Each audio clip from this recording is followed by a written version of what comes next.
Hello, everyone, and welcome back to another episode of Solidity Fridays. Today is part 2 of our Superfluid series, where Myles, Traut, and I will be looking at the contracts of Superfluid, the money streaming protocol, and for payments and extensions of EC20s. Hi, Myles. How are you doing? Hey, morning, Tam. Morning, Tam. I am doing really good today. How are you?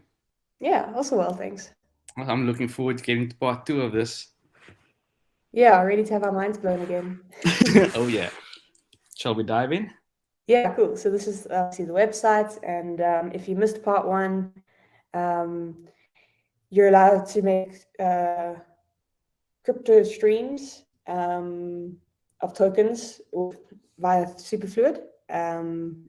And yeah, it's great for like subscriptions and investing in real time. And we only looked at the streams. So the CFAs, the constant flow agreements, there's two types of ways to make payments via Superfluid. The first one's a CFA, which we'll carry on looking at today, I think. And then there's another one called an IDA, which is a distribution. So that's like a lump payment, but it's one-to-many payment. So that's great for like an employer or a parent with dependents and children. And hopefully we'll get through that today as well. Yeah. The idea is cool for like salaries and those kind of things. Yes, very cool for salaries. Although in their docs, I was reading they have a link to a Medium article where they propose paying salaries through a CFA, and you get paid a salary by the second, Oh, which is wow. a it's quite a novel idea. Yes, kind of like while your Clockify is running or something, you're getting paid. Yeah, no way to cheat the system then. But very different to traditional Mm, ways of getting paid a salary. Yeah, we're used to yeah, a the monthly monthly. salary. Yeah. One that I thought was quite nice with the CFA is as long as you're playing a game, you're paying the game. Oh, that's Or a as long cool as you're watching idea. Netflix, you're paying for Netflix, but only So as you much only as pay that. for So if what you you use it for like watch. a lot more, like 1 week, let's say there's another lockdown, then you're paying a lot more, which makes sense to me. I think most things should be subscription based by the second or by usage. Yeah, that's genius. That's genius because if you think about it, you're paying a monthly fee, and if you don't watch Netflix that month, then Mm. you're paying for nothing. Yeah, or So you watch like that's 10 minutes, you should only pay for yeah, 10 minutes. yeah, exactly. I mean, that's such a cool idea. Mm.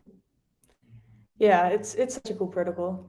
Yeah. Um, cool. So what's this? This is the interface for the constant flow agreement v1, Hmm. and here's the actual code. I think we got to line 164, which is quite sad considering how long it is. Yeah, it's like 1/10 of the contract. We Okay, stopped at maximum flow rate no, wait, maybe it was 184 because we described is we patrician would now. yeah, we were talking about the petition period. Yeah, Is and then we got to yeah, create flow. yeah. This is where we stopped, if I wasn't mistaken. I think we finished create flow. I think we might be Mm, on 254 update yes. flow. Cool. So it says here dev update flow implementation is in the In our interface. interface. So I'm just going to come to the interface and search the NAT spec. That is not what we want to update. Update flow. There we go. Wow. Okay, cool. So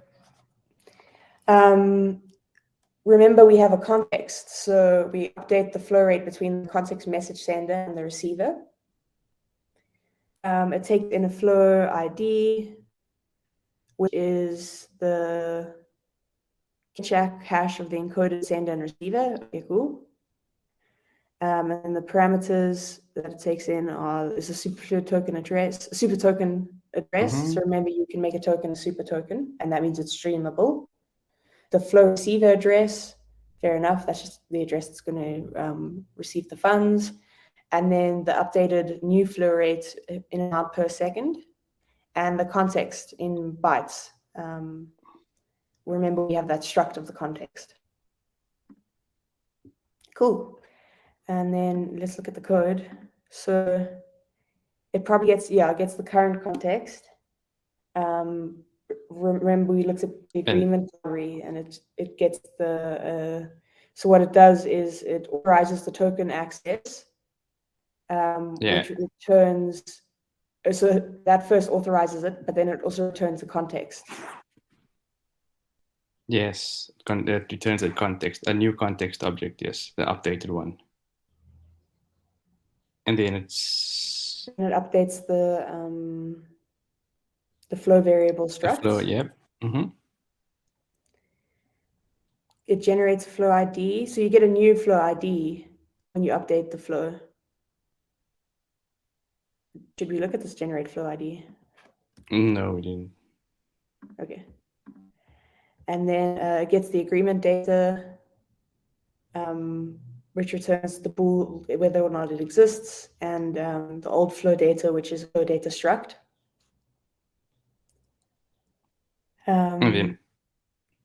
And then updates the flow. Yeah, and then it actually updates the flow, which is an internal function that it calls, which is probably something down here. Cool, so it takes in all these flow variables, yeah?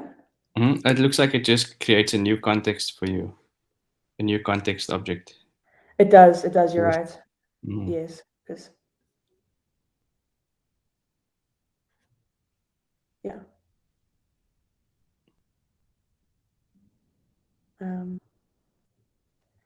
Sorry, I was just checking Twitch to see if we have any messages in chat.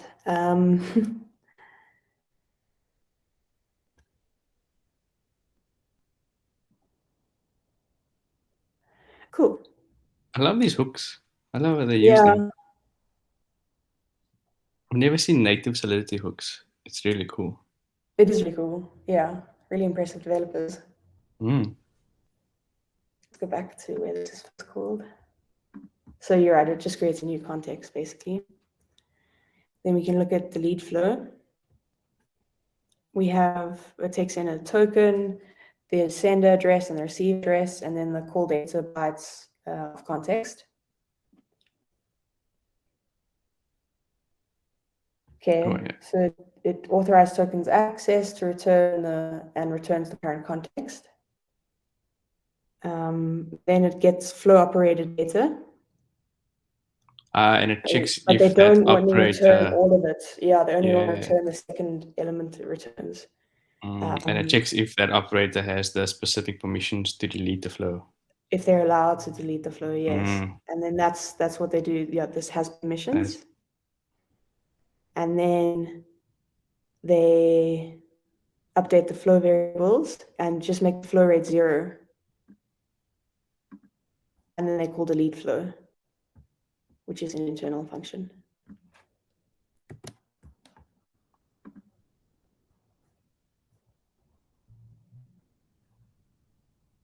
Cool. Which first checks that it has the correct address for, well, a non-zero address for sender and receiver. Updates the flow params.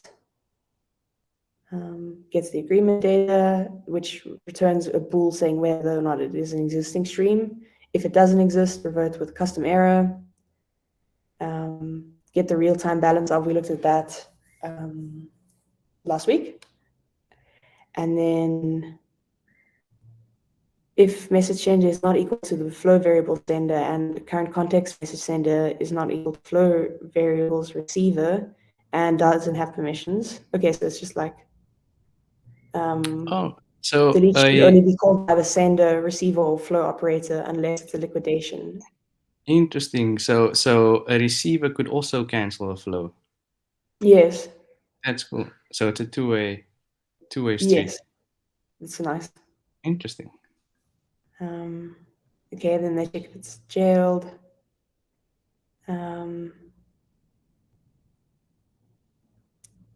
And if the available balance is greater than or equal to 0, then it's a non-critical sender. So no, we're not in liquidations yet. However, if you are in liquidations over here, then if available balance is less than 0, make liquidation payouts. and that's probably just going to send to the liquidator and to... Yes, that would be the patrician in Yes, charge, or yeah. It's a private function. Yeah, the last parameter it takes in is the return to liquidator. Gets the flow account state. I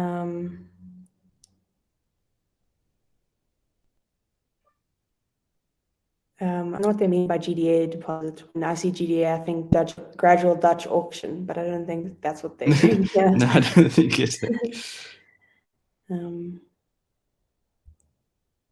This is fun. So they have a little comment here for the liquidation rules. Let available balance equal AB, and we know it's an int that is less than 0. Mm-hmm.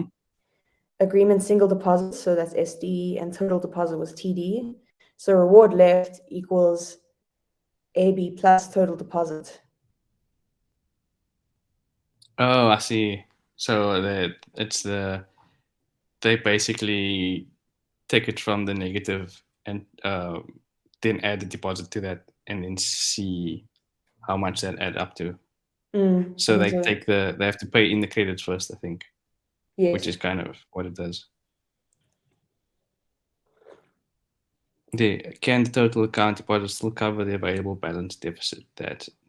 So if the total deposit plus the available balance is still going to be in the negative, then there wouldn't be a reward to pay out. Yes. And I think that's what it's checking.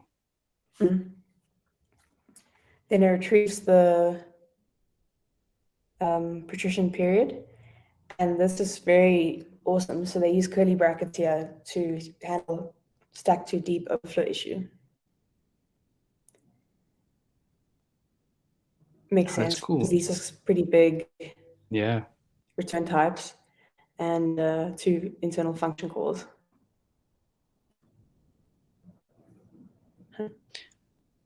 So how would wrapping it in curly brackets assist with the stack issue? I think it's equivalent to like unchecked. Oh, okay. It like does it in here, and then I think it executes into here inside the brackets in its like own little stack. Oh, that's awesome. And then only the output comes out of this bracket. Oh, that's amazing. Okay, and then if total reward left is greater than or 0, so like you said, there is a positive amount left that someone could claim, the liquidator could claim, then the user is in a critical state. The liquidator is always whoever triggers the liquidation. The account which receives the reward will depend on the period, patrician or pleb. Okay, yes.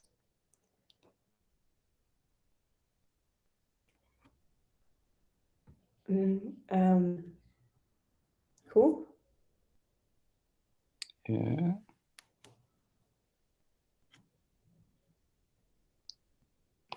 This is cool. So the ABI encode one with either 0 or 1, depending on if it's currently the partition period. So you have a different, that's the liquidation type data, which will probably revert, so like either be partition or pleb. Or pleb, yeah. Which is like 0, 1. That's cool. Then you make liquidation payouts, and they've obviously upgraded this recently to V2. 1 means V1 of this encoding schema, 0 or 1 for partition or pleb. Okay, so 0 is partition. Cool. Okay, so the 1 in the line above that stands for version 1 of type data. It would seem according to the comment. Yes, that one. Line 1358. Yes. That one, yeah.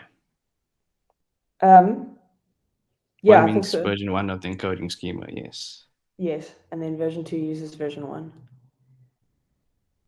Well, it uses the encoding schema. Yes, version 1. Interesting. Okay. Cool. This makes sense because you can't like send int amount even if it's positive, so they convert it back into UN256. and then you get this. You put in the reward amount times by -1. So you just want to make that negative or positive. And they say this is the target account balance change, or delta, amount deducted from the flow sender. Also, if there's no reward left, then the liquidator takes the full amount of the single deposit and not the total deposit plus what's left. Yes. Over here. So single deposit. So if this is negative, then they take just the single deposit. I think this way of doing the deposits first is a really smart way to go about doing it. Yeah, I think so like too. Other streaming platforms, like when you were looking at Sabia, you pay the full amount in the beginning. So it's not really like a stream too much. Well, it is a stream, but you already make the full payment in the beginning, and then make a stream from it. Whereas here, you just put in a little deposit and then it does a stream.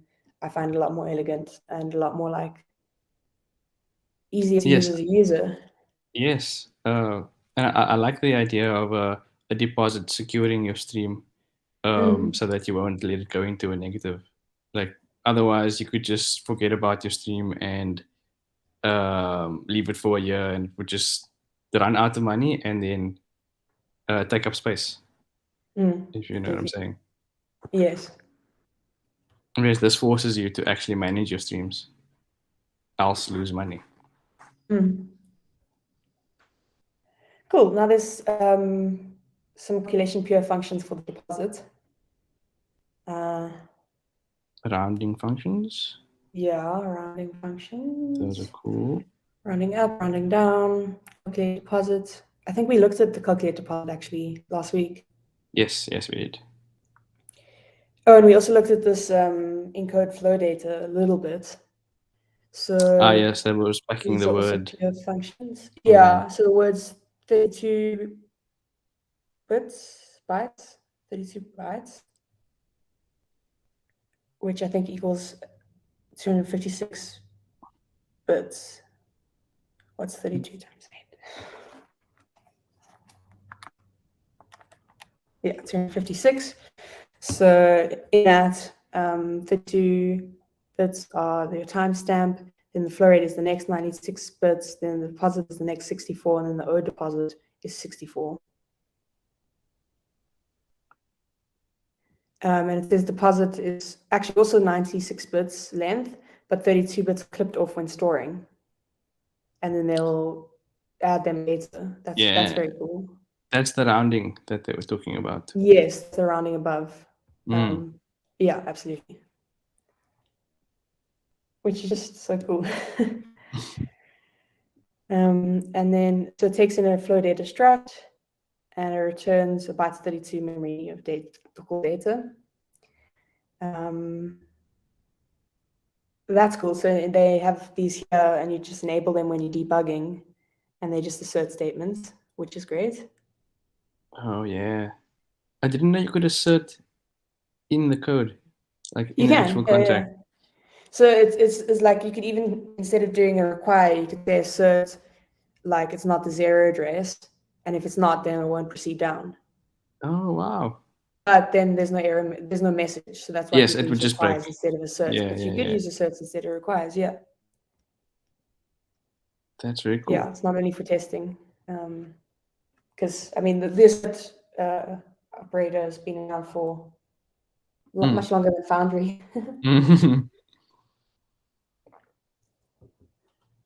Okay, so then they Did you see there's a new feature of Solidity maybe coming out where you get user-defined operators? Yes, I saw that. I was reading through their documents. It's quite wild. Poor auditors. Oh, I mean, it's great, but I can't think where a less than or a question mark was anything like a ternary operator like isn't enough. Oh, I'm sure there's cases for it. I wouldn't need to invent a new one, but there will be cases. I'm sure the guys at Paradigm they're pretty smart. I mean, I'm sure they figured out a few use cases for it. Yeah, I'm sure they have. Okay, and then this is the opposite kind of the one above, where you Mhm. decode the flow data. You take in the word, and then you get the And you timestamp, the rate. extract the data. Yes, and that's all that this is doing by doing bit shifting, and then casting obviously to like a UN32 for the Yeah. for the timestamp. Cool. This is the 3 Ps. So the pleb, patrician, and the pirate. Not in that order though. It's patrician first, I think. So it's reserved for 192 bits, then 32 are the patrician bits, period bits, and then the liquidation period is 32, which I imagine will be 16 and 16 for pleb, and then there's the Yes. pirate period as well. Yeah. It takes in token, and it returns the liquidation period and the patrician period, which will get cast to 256, UN 256s. Yeah, and then it takes in that hash config key, which we looked at last episode. We looked at this, didn't we? Yes, we looked at that. That hash config key. I suppose that's just acts as a kind of an ID, like an Yes, identifier. I would imagine so. So I would imagine that actually acts as a bit of like a salt or like a seed, like for not for randomness, but for like hashing, because you get the so we could look at governance later. You get the config as UN256. So it probably takes this, hashes it with this and this, and then casts that to Oh, I 256 units. see. Because then later we have a function that decodes and we put in PPP config, and that returns a liquidation And period that's and a patrician period. okay. Cool. So we've looked at is patrician period the internal function, and ACL pure functions, generate flow rate ID. I think we've looked at, yes. And include flow operator data. We also looked at because we were talking about the permissions and how Yes. cool it is to store those in bits, like Bitwise, yeah, it's that's just cool. hero work right I'm here on line 1533. Cool. Then there's the decode, which is the same, but it just if it exists, which means if the word length is greater than 0, you just do bit shifting and casting to get the flow rate allowance and the permissions. Cool. And then we got this. I think we got the. Oh no, we didn't look at get Boolean flow operator permissions. No, we haven't checked It that. takes in the uint8 of permissions, and so it takes in these two things.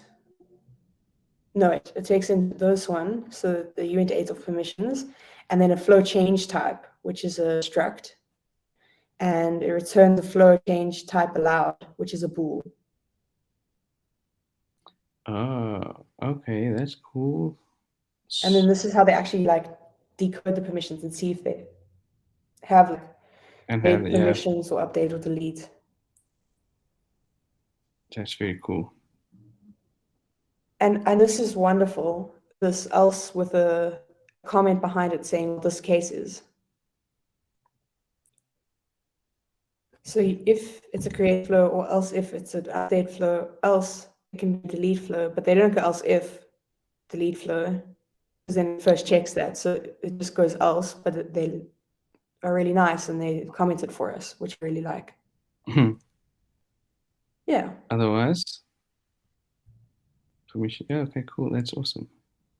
Cool. So that's the CFA, constant flow agreement, and it's really, really cool. And we can think of so many use cases if we just take a few minutes. So yeah, that's that type of agreement, and we're really, really impressed with that. Very much. Code. So before we dig into the instant distribution agreement, I think let's open up its interface, because that's where the that spec will be. And perhaps we also just look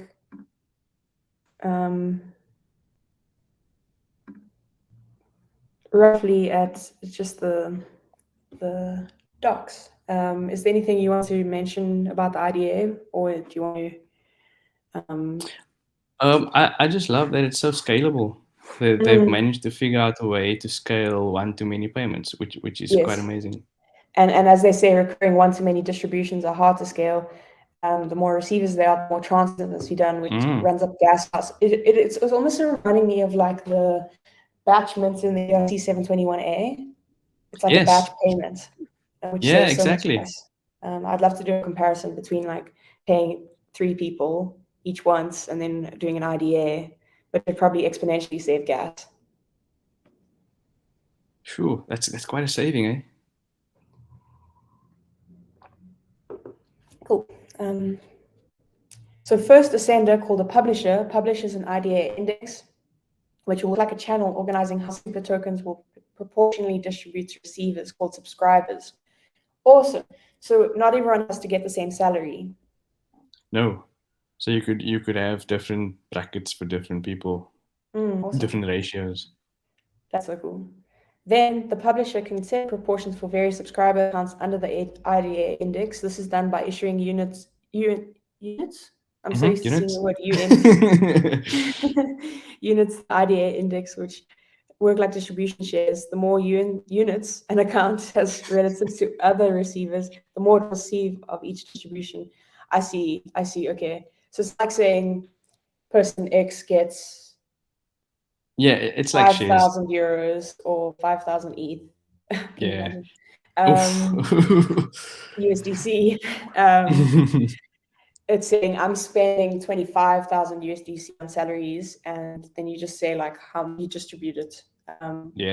So if there's exactly. So if you're sitting spending 25,000, you can give me 5,000. You can give Alice 2,000. You can give Bob 1,000, and split it up like that.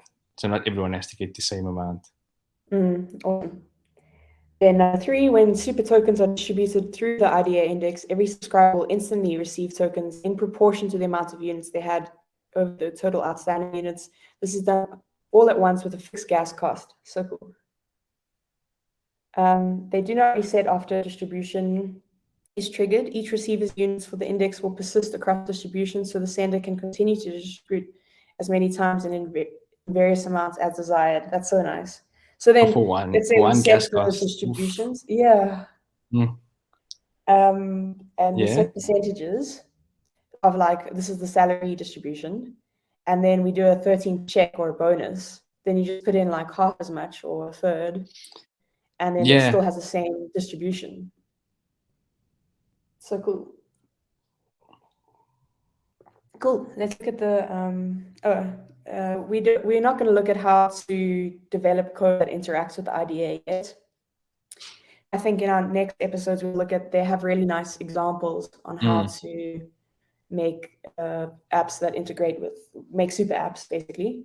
So we'll look at that in a later episode. Let's just look at the IDA Instant Distribution Agreement V1. Yes, let's dig into the interface. Cool. Import Safecast. So that's interesting because we did use Safecast when we cast in the CFA as well. Yeah. Cool. Sorry, I just got a Slack message. I'm just reading it quick. Cool. We import some interfaces, the governance, and the almost like the main contract, iSuperfluid. Yeah, that's the host contract. Yes, iSuper app and super app definitions from iSuperfluid.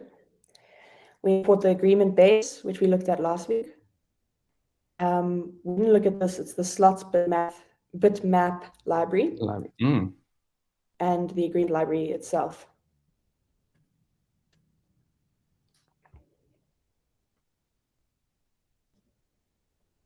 And then this is nice. For more technical notes, please visit protocol monorepo wiki area. And it's apparently kept really up to date. As soon as new feature is thought of or added or changed, they keep this monorepo wiki really up to date. So it's a great place to read more resources. That's really nice when developers do that. It makes it so much easier to just integrate with the app or with their code base. Yes, absolutely. Cool. So it inherits agreement base and so the interface and the agreement base. That makes sense to us. Yep. Then there's some constants defined. So they have the address of the slot bitmap library. And then the subscriber state slot ID for storing subs bitmap. Your subscriber state slot. Try to say that quickly. Publisher deposit state slot ID. And then subscriber state slot ID starting point for subscription data. Okay, cool. And obviously all of this is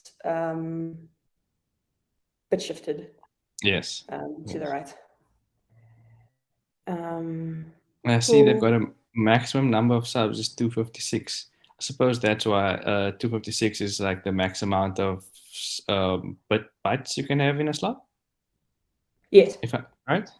Yeah, so you want to store them all in one slot. That's maybe a further gas saving, like a further reason for the gas saving that we get. Oh yeah. And so each subscription takes up its own slot. That's cool. A special ID that indicating the subscription is not approved yet. I had no idea you could set a constant to just the maximum type of a. Yeah, it's a number. Yeah, but the syntax for doing that is it's quite cool. It's quite novel. I've never seen that. So that would just be the maximum number that a Uint32 would go to.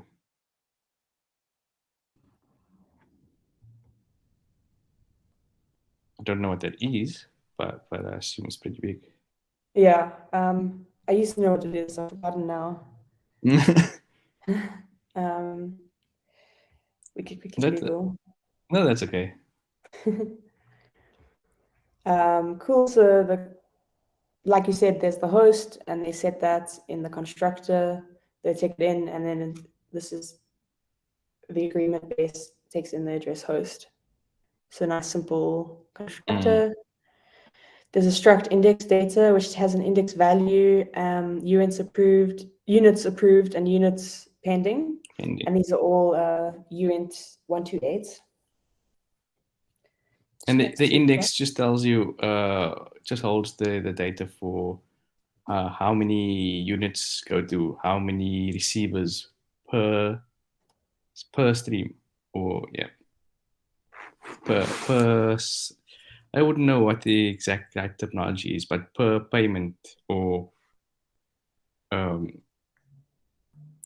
stream. Almost like the total approved. Yeah, so someone can have a sender can have more than one index, and the index would just say index 1 would be me sending you money, and then index 2 would be sending you money a different amount and sending Alice a different amount and Bob a different amount.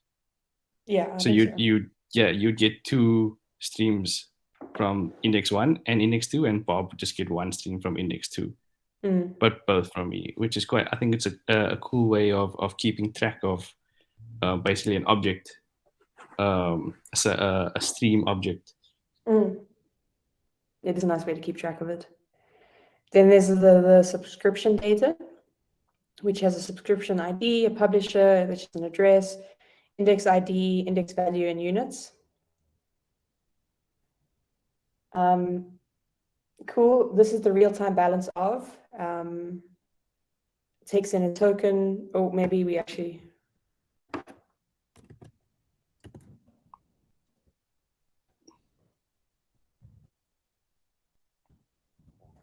This one's similar to the other real-time balance in the CFA. Let's take a look if it's exactly the same or if they've changed it a little bit. Struggling to find it. There we go. Oh no. This is in the actual contract.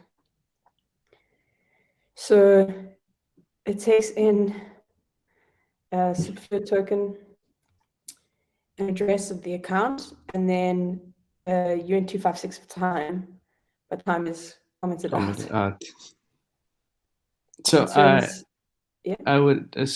I'm guessing they commented it out because you wouldn't need to check the time for the real-time balance because because of how the IDA works, it's just a lump payment and not a constant flow. So you wouldn't have to check the balance at a specific time. But let's dig in, and maybe I could be wrong. No, you might be right. Because this real-time balance of why I couldn't find it in the interface for the IDAs is actually in the interface for the base agreement. Agreement base. Yeah, okay. And that's why it's overriding it from there. So this is different to the CFA, but they both derived from the same function. It returns a dynamic balance, the deposit and the owed deposit. As a subscriber, read all subs and calculate the real-time balance. Okay. So we have an array of UN32 slot IDs, and then a bytes 32 array stored in memory of SID list. What is a SID list? Maybe subscriber ID list. Oh, nice. That makes A sense wild to me. guess, but yeah. Yeah, and then it takes in the token and the account, and it lists the subscription IDs. This is nice having this account address because I might want to pay my, like, let's say I had like 2 companies or like my contractors and my salaried employees, and then I can have separate accounts for them, but the same token. Yeah, and then you just pay them separately from separate accounts. That's very cool. Yeah. Yeah. Cool. A for loop.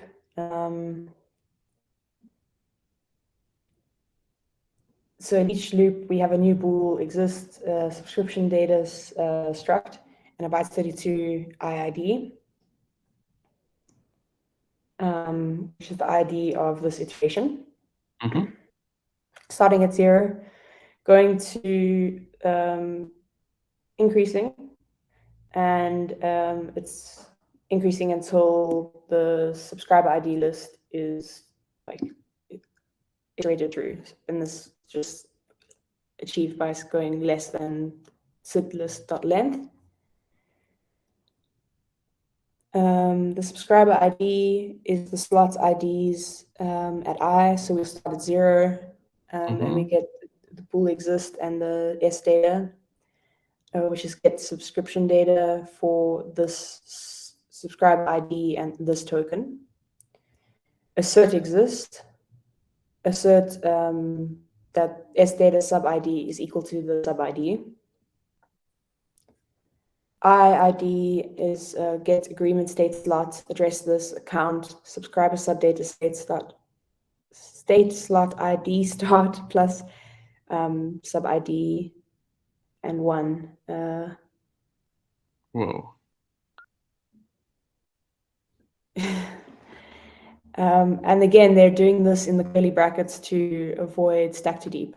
Oh, wow. And then they carry on over here. So this is done in this own little like isolation compute and then coming out. Index data, iData, get index data and exist, assert exist. I might start using asserts more in my code. Dynamic balance. It's interesting that they used it. Is this an internal function or is it? I think it's external.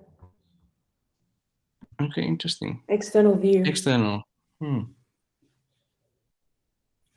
Because following on from our previous conversation about assert, if the index data didn't exist for that token, it would just break at line 110.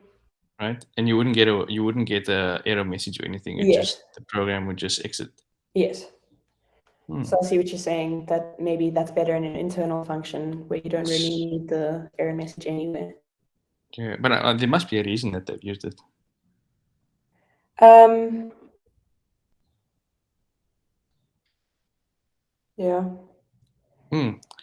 I will think do it's some nice. research. Yeah, I like it. I think I just need to Google a bit about the various use cases for a cert, and then maybe next week we can come back and I'll have an answer about why they've used it there. Yeah, cool. That would be fun. Cool. Now it takes the index value and the index value of iData and sData and sData.units, and then they times that together, but they cast it all to int 256. But remember, using the safecast library. Now, as a publisher, we calculate the deposits due to pending subscriptions, which is an internal function we called get publisher deposit, taking in token and account. And then the O deposit is now 0. So it's very different to the get real-time balance of in the CFA area. Yeah.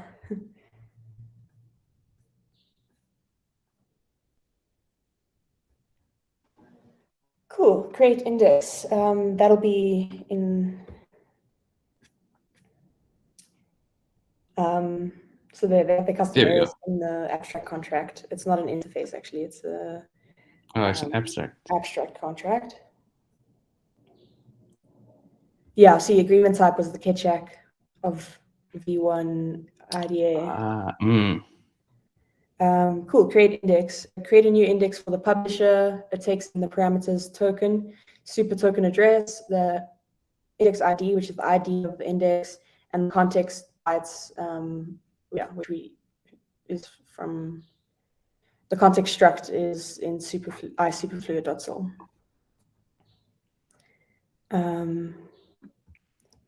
Cool. So it takes in those things. It's external and overridden.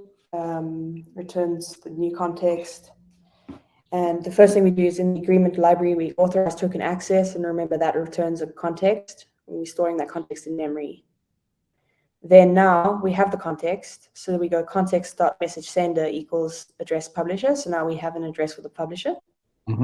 That's the person sending the money. And now we get the publisher ID. So we have the publisher address. So we pass that in and the index ID, and we get IID. If the index already exists, we revert with this error that we got from inheriting the abstract contract. Otherwise, we proceed, and then we create agreements, ID, encode, index data 000. That's interesting. I'm sure we'll get to that internal function. I can see how they encode the index data. I'd love to see that. Yeah, it's a bit of a shorter contract, so we will probably get it. Then they emit an event, index created, displaying the data of the token, publisher, index ID, and user data. Then there's nothing to be recorded so far, so the new context equals context. So this just basically creates a blank index. Yeah. Hence the 000 when they encode data. Interesting. That makes sense.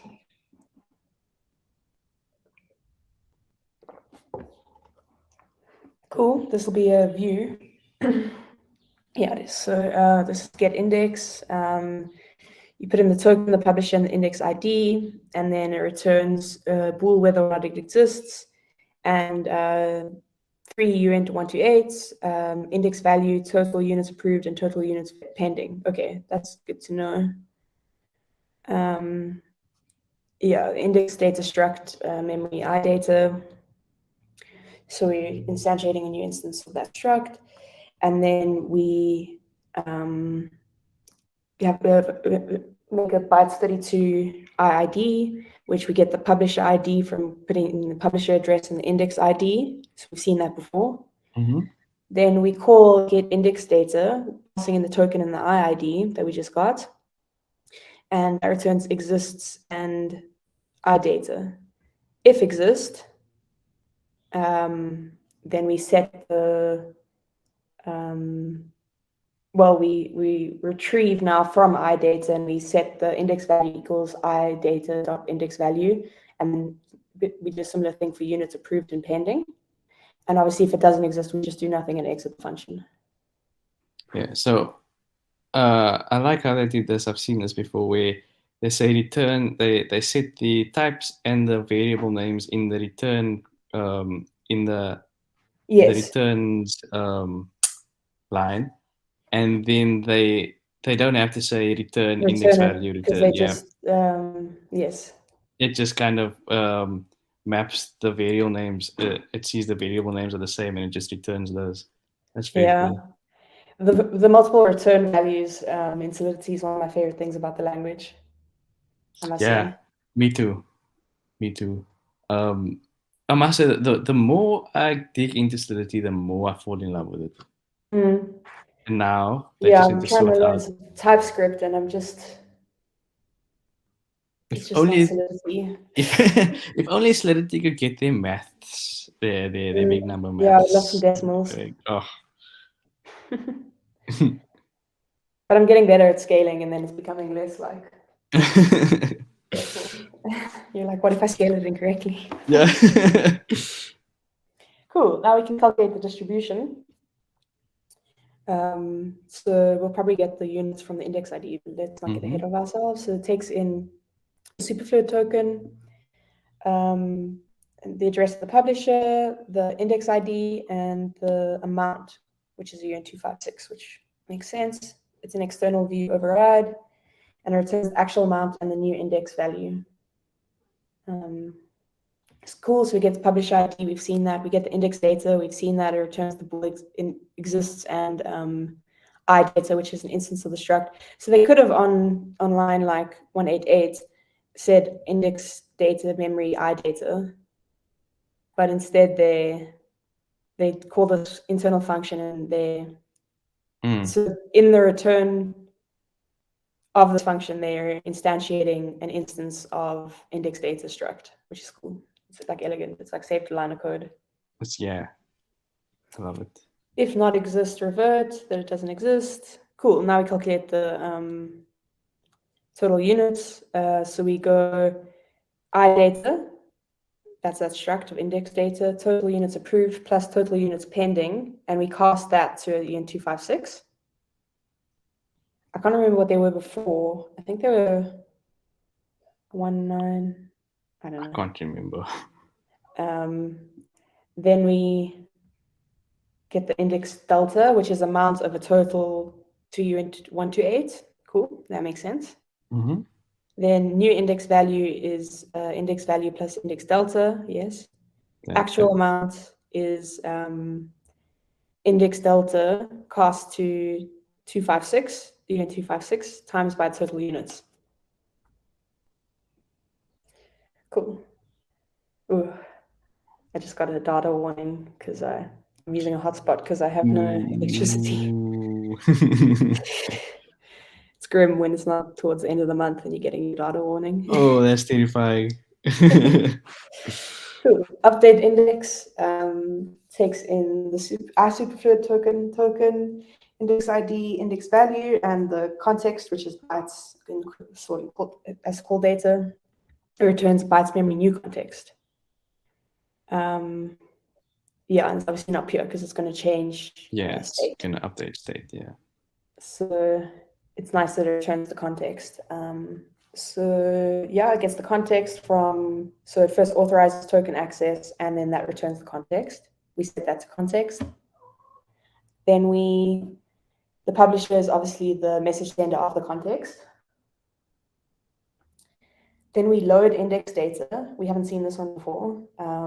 Taking in a token, the publisher, an index ID, and that returns the IID and the IData.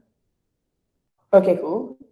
I don't know if you want to look at that load index data, or should we just see it when we get to it? Let's take a look, because we've seen it a few times.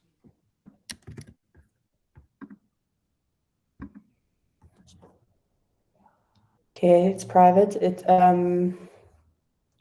We've seen what it takes in. It returns IID and index data. Yes, pool exists. It gets publisher ID. Then it gets the index data, which is exists in IData. And then if not exists, it reverts. Okay. Okay. Pretty simple function. Cool. If the index value is less than idata index value, but index value should grow, should get smaller. Now we call the internal function update index, passing in everything. And then we make the new context equal context, and that's what we return, obviously. Interesting. Cool. And then here's the actual meat of it. This is how we get money to our what are we called, receivers? Yeah, subscribers. Subscribers. There we go. Cool. So it takes in what we've been passing in, basically. It also returns the new context. So again, we've all seen. This is the it same. seems to be pretty standard in all the and then we get state the total modifying units. functions. Then if total units is greater than 0, index delta equals amount of a total units to uint 1 to 8. Cool, makes sense. Then we call update index, passing in everything we've derived above, and then we return new context. New context. So update index is where does the transfer take place? Because that was distribute. Update index might do it. Let's look at this function and then see. Okay. So update index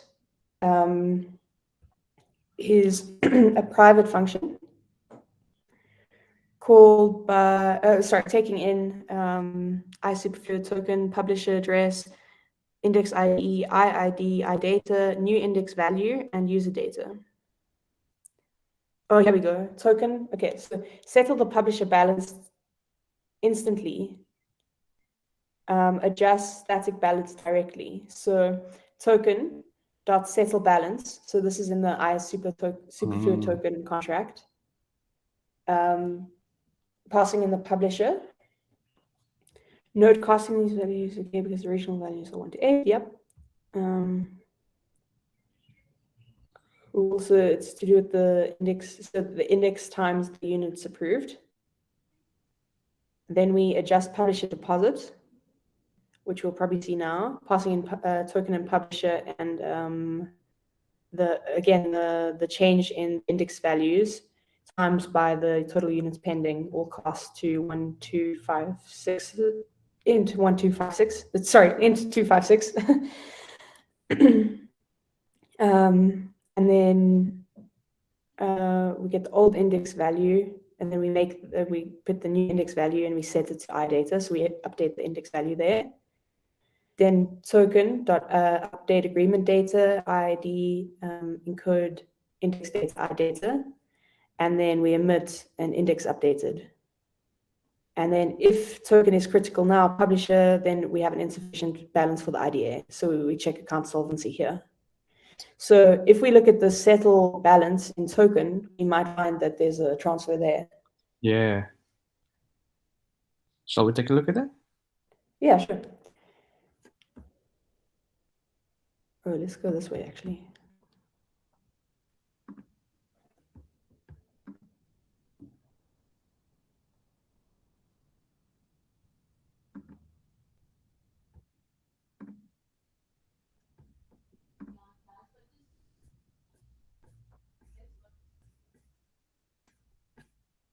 So as you see, it is like all the ESP functions, but then they've like innovated onto that.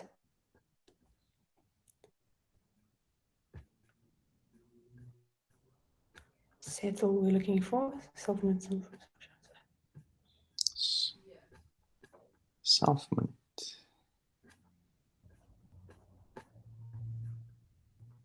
Some interesting stuff here. Oh, I'm not seeing it.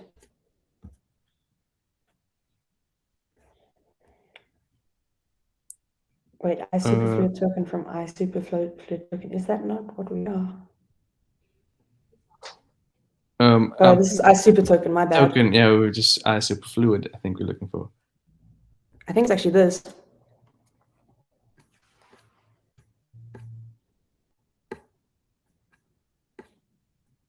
Yeah, this looks more like it. And then we're looking for settle balance. Cool. Settle the balance from an account by the agreement. The agreement needs to make sure that the balance delta is balanced afterwards. It takes in the accounts query and the amount of balance data to be settled. And it can only be called by an agreement. Okay, so maybe if we actually go back here and look at the contract itself. Oh, we're coming up on time. Okay.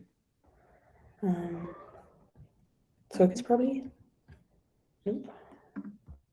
So, no.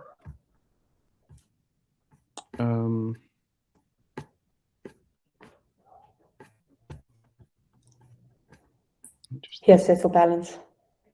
Only agreement. Oh, it just updates the balances. So we actually haven't done the transfer yet. Interesting. Okay. Where were we? Oh, we're updating the index, and then we're about to load index data. But maybe this is a good place to leave off. Yeah, I think this is a good place to call it. Okay, cool. Awesome. Thanks so much, Myles. And thanks everyone for watching another episode of Solidity Fridays. Thank you to Superfluid for such inspiring code. And we'll see you next week for another episode. Oh, yeah. And again, we look thanks forward to it. Labs for providing the platform for this. Thank you. Indeed. Bye. Well, bye, everyone.